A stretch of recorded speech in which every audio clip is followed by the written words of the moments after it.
how to change account password on Discord mobile. Hello guys, in this video we'll show you how to change your account password on Discord mobile. First go to Discord and then go to settings, click here,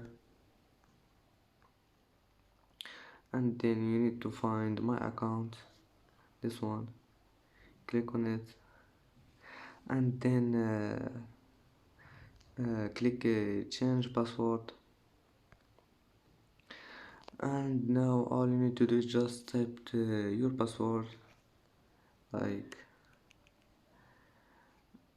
there you need to type the new password you want to do, and then click this one to save it. And that's today's video. If you like it, don't forget like and subscribe, and see you in the next video.